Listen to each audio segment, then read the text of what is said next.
इन vote चोरों को collar पकड़ के इस देश से बाहर निकालेंगे, कॉलर पकड़ के।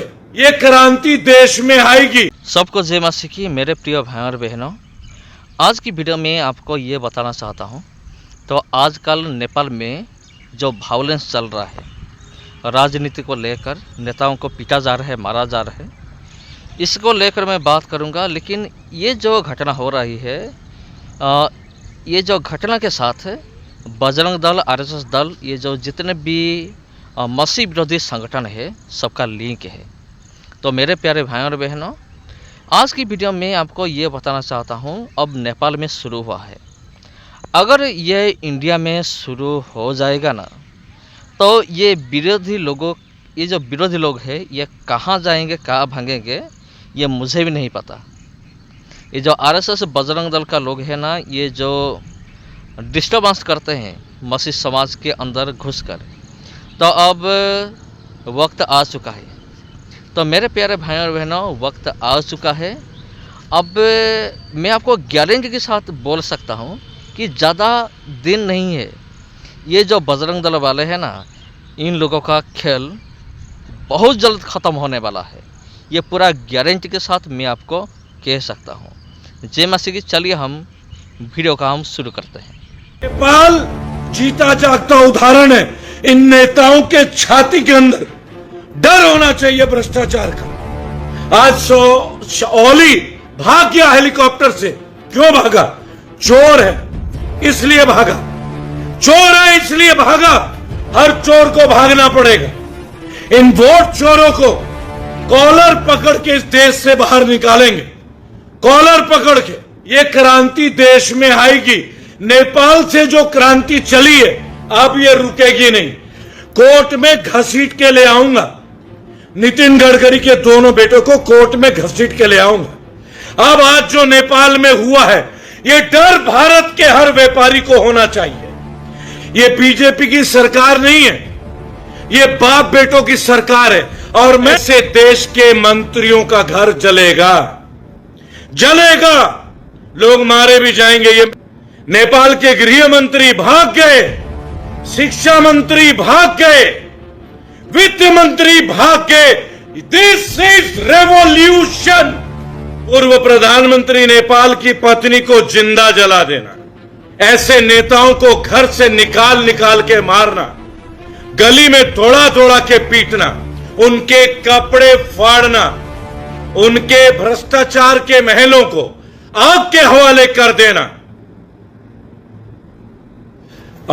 ये पूरा क्रांति जो है, ये बहुत अलग रूपरेखा बना रही है यूथ के साथ। लेकिन इस वक्त जो मैं बात करने जा रहा हूं, ये कहीं ना कहीं पूरे विश्व को हिला देने वाली क्रांति है। नवयुवकों की क्रांति, युवाओं की क्रांति, नौजवानों की क्रांति। The revolution of the youth, it has started in the whole world. आप केवल नेपाल को देख रहे हैं, मैं पूरे विश्व को देख रहा हूं, पूरे के पूरे विश्व को देख रहा हूं। आप भी देख रहे होंगे। एक तरफ फ्रांस है, कुछ दिनों पहले श्रीलंका में, कुछ दिनों पहले पाकिस्तान में, कुछ दिनों पहले म्यांमार में, कुछ दिनों पहले बांग्लादेश में, और अब नेपाल में। जी हां, विश्व का एकमात्र हिंदू राष्ट्र नेपाल। अब मैं हिंदू राष्ट्र का नाम ले रहा हूं। विश्व का एकमात्र हिंदू राष्ट्र नेपाल आज नवयुवकों की, नौजवानों की क्रांति के दौर से गुजर रहा है।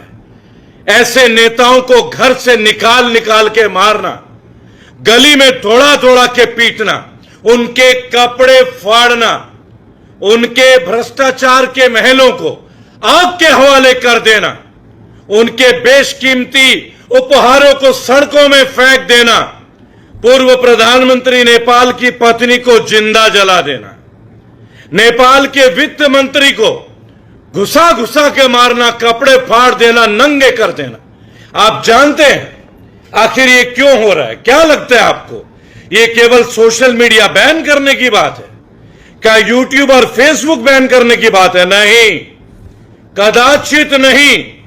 ये करोड़ों लोगों की आक्रोश है, ये क्रोध है, क्रोध। एक क्रोध की आग है, ज्वाला है जो लोगों में जल रही है भ्रष्टाचार के विरुद्ध, कि नेताओं के बच्चे लंदन में घूम रहे, दुबई में घूम रहे, इनकी पत्नियां 2-2 करोड़ के हीरे के सेट में घूम रहे हैं, बराबर। और नौजवान नेपाल के सड़कों में नौकरी की धूल छांक रहे हैं, बिल्कुल वैसे ही जैसे भारत में हमारे देश के नौजवान सरकारी नौकरी के लिए दर बदर भटक रहे हैं। एक के बाद एक पेपर लीक होता है, एक के बाद एक, और ये पेपर लीक हो रहे हैं। नेपाल जेन जी, जी हां, जेनरेशन जी, जेन जी, 19 नवयुवकों की कुर्बानी, और नेपाल में एक क्रांति। नेपाल के प्रधानमंत्री भाग गए, नेपाल के गृह मंत्री भाग गए, शिक्षा मंत्री भाग गए, वित्त मंत्री भाग गए। दिस इज रेवोल्यूशन, यह है रेवोल्यूशन। और यह क्रांति विश्व के कोने कोने में जाएगी। जिन जिन देशों में राजनीतिज्ञों ने, पॉलिटिशियंस ने पैसे भ्रष्टाचार से रख लिए, अपने बच्चों के नाम पे अरबों रुपए की प्रॉपर्टी बनाई, ऐसे देश के मंत्रियों का घर जलेगा, जलेगा। लोग मारे भी जाएंगे। ये मैं नहीं कह रहा हूं, ये मैं नहीं कह रहा हूं, ये विश्व का वर्तमान आज आपके सामने। फ्रांस में टैक्स की नीति के विरुद्ध लोग सड़कों में हैं, यूनान में थे, कुछ दिनों पहले अमेरिका में थे, धीरे धीरे रशिया में भी शुरू हो रही है। और भारत, जहां हमारे देश के विश्व गुरु युवाओं को नौकरी देने के अलावा केवल नारे और झंडे और डंडे देने का काम कर रहे हैं। हमारे देश में आपसी सद्भावना के बदले आज आपस में लड़ाया जा रहा है। तो क्या नेपाल की क्रांति की आग हमारे देश तक पहुंचेगी? क्या भ्रष्टाचारी नेताओं को हमारे देश में अब डर लगने लगेगा? मैं डॉक्टर रेबल सदानंद पति, आपका बेटा, आपका भाई, रेबल फाउंडेशन का चेयरमैन, ये बात पिछले 5 साल से बोल रहा हूं कि अगर कोई एमएलए, अगर कोई मेंबर ऑफ पार्लियामेंट, अगर कोई मंत्री, चाहे वो नितिन गडकरी क्यों ना हो, चाहे हमारे रक्षा मंत्री राजनाथ सिंह क्यों ना हो, चाहे धर्मेंद्र प्रधान क्यों ना हो, चाहे निर्मला सीतारमन क्यों ना हो, चाहे एस जयशंकर क्यों ना हो, चाहे अजीत डोभाल क्यों ना हो, इन सब के बच्चों की प्रॉपर्टी लाखों करोड़ों गुना बढ़ गई है। जय शाह की प्रॉपर्टी बढ़ गई। अजीत डोभाल एनएसए, भारत के मुख्य राष्ट्रीय सलाहकार, सुरक्षा सलाहकार, उनका बेटा इंडियन सिटीजन नहीं है। आंखें खुलती नहीं है तुम्हारी? तुम्हारी आंखें खुलेगी नहीं? कितने सबूत चाहिए? अडानी की प्रॉपर्टी बढ़ती जा रही है। मुंबई में कौड़ियों के दाम जमीन दे दी गई। छत्तीसगढ़ में जंगल काट दिए गए। हिमाचल का बेड़ा गर्क हो गया, उत्तराखंड का बेड़ा गर्क हो गया। नितिन गडकरी जिम्मेदार है, उनकी भ्रष्टाचारी नीति जिम्मेदार है। उन्हें हाईवे के लिए पेड़ काटने हैं, मसूरी के लिए 6 रास्ते निकाल रहे हैं। पहाड़ों को बचा के कौन रखेगा? मिट्टी को जड़ से पकड़ के कौन रखेगा?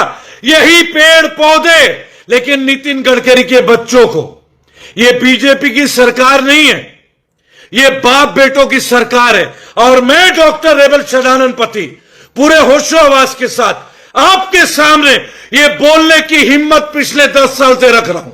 है मेरे में हिम्मत। मेरे मां ने एक शेर को जना है, हम नहीं डरेंगे, मरेंगे अपने देश के लिए, मरेंगे, लेकिन इस देश को तिल तिल मरने नहीं देंगे।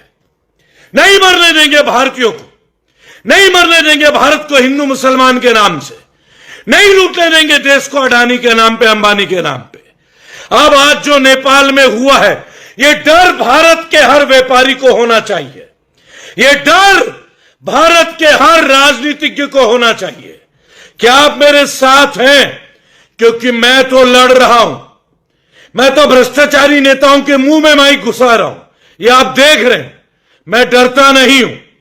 मुकदमे लिखे जा रहे हैं, मुकदमे लिखे जाने चाहिए।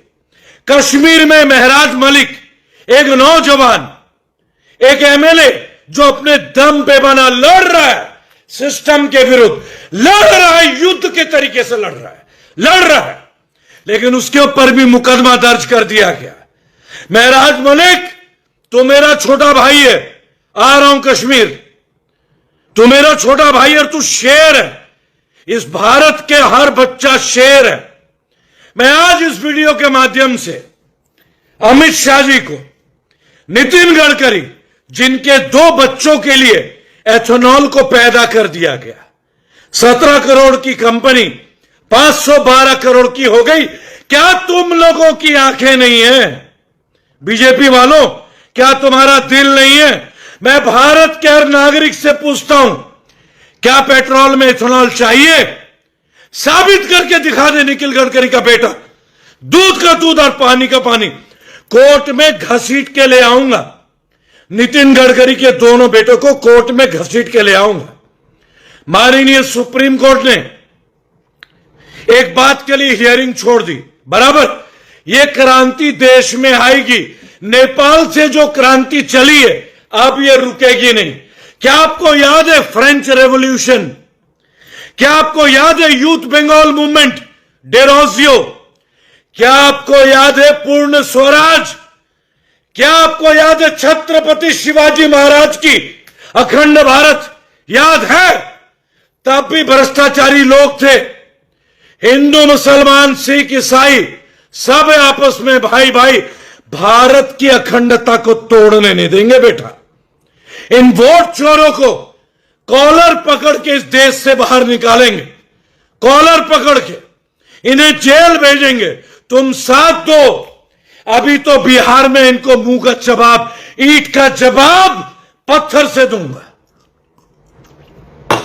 क्या लगता है नेपाल में नौजवानों ने नेपाल के पूर्व प्रधानमंत्री को कुत्ते की तरह पीटा? आज ओली भाग गया हेलीकॉप्टर से।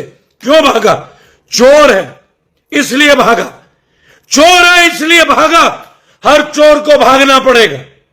इस देश में जहां रामदेव जैसे डुप्लीकेट आदमी 15 गंदा प्रोडक्ट बेचता है और हम शहर है, एक देश का निर्दोष जनता 6 साल से जेल काट रहा है। आईपीएस संजीव भट्ट जेल में क्यों है? निकाल के दम लेंगे। उमर खालिद निकाल के दम लेंगे। आरोप सिद्ध नहीं हुए, जमानत नहीं दे रहे हो। और एक बलात्कारी और एक मर्डरर राम रहीम को तुम बार बार पैरोल देते हो। क्या हमारे देश में कानून मर गया है? क्या मर गया क्या हमारे देश का कानून? एक रेपिस्ट को, एक मर्डरर को, एक सजा याफ्ता मुजरिम को आप बार बार बेल पैरोल दे रहे हो। उमर खालिद को क्यों नहीं? कन्हैया बाहर क्यों है? उमर खालिद जेल में क्यों है? अब देश में क्रांति आएगी। मैं डॉक्टर रेवल सदानंद पति इस आंदोलन को लीड करूंगा। मैं पहले भी जेल गया हूं और अब भी जाऊंगा। और जितने भी ये नेता है ना, नितिन गडकरी जैसे, जो अपने बेटों के लिए पॉलिसी ला रहे हैं, अजनबी वैष्णव साबित हो गया है भ्रष्टाचारी। नितिन गडकरी साबित हो गया है, अपने बेटों के लिए सीबीआई का कानून बदल दिया, बराबर। इनके 2 बच्चे प्यारे हैं। अमित शाह का बच्चा प्यारा है, अनुराग ठाकुर प्यारा है, राजनाथ सिंह का बेटा पंकज सिंह एक ढेले का काम नहीं करता, वो प्यारा है। और हमारे देश के नागरिक, मेरे देश के नौजवान, आना पड़ेगा। नेपाल जीता जागता उदाहरण है। इन नेताओं के छाती के अंदर डर होना चाहिए भ्रष्टाचार का। हर व्यक्ति को डर होना चाहिए। नेपाल की बात नहीं है। आप रजनीकांत की मूवी देखते हैं, आप भारत की मूवी देखते हैं भ्रष्टाचार के विरुद्ध। आज मनीष सिसोदिया जैसा बंदा जो गरीबों के लिए स्कूल बनाता है, उसे ये जेल में डालते हैं। कुलदीप सेंगर जैसा बंदा बाहर घूमता है, बराबर। यह इस देश की विडंबना है। एक वोट चोर, एक झूठा मक्कार आदमी जो अपनी डिग्री को भी छुपाता है, वो हमें आपस में लड़ाता है। क्या हम लड़ते रहेंगे? क्या हम लड़ते रहेंगे? अगर आप लोगों में आत्मा है, ये वीडियो भारत के कोने कोने में पहुंचा दीजिए। भारत के हर एमएलए एमपी को अब हिसाब देना होगा। एक एमएलए के बीवी को बताना होगा कि वो फॉर्च्यूनर में कैसे घूम रही है, उसके पास 3 करोड़ का गोल्ड कहां से आया। और अब ये कच्चा चिट्ठा जो नेपाल में हुआ है, भारत का हर पॉलिटिशियन डरा हुआ है। मैं नहीं, आप नहीं, 135 करोड़ भारतीय नहीं, ये चंद चोर नेता आज घबरा रहे हैं। क्यों घबरा रहे हैं? क्योंकि जो नेपाल में हुआ, क्या वो भारत में नहीं होगा? क्या लगता है आपको? जो नेपाल में हुआ, जो फ्रांस में हो रहा है, जो अमेरिका में हुआ, जो श्रीलंका में हुआ, इसकी आंच हमारे अंदर भी आएगी।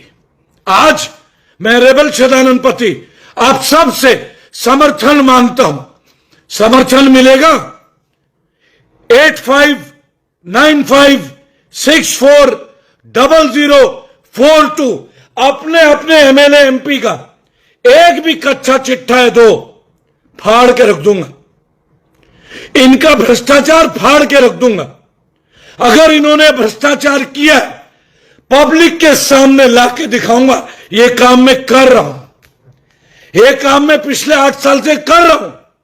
और कितने एमएलए का पद खा लिया है, कितने मंत्रालय खाली किए हैं, ये आप जानते हैं। आप बिहार के बारे, वंदे मातरम वीडियो पहुंचा दीजिएगा भारत के हर भ्रष्ट नेताओं को। एवरीवन, वंदे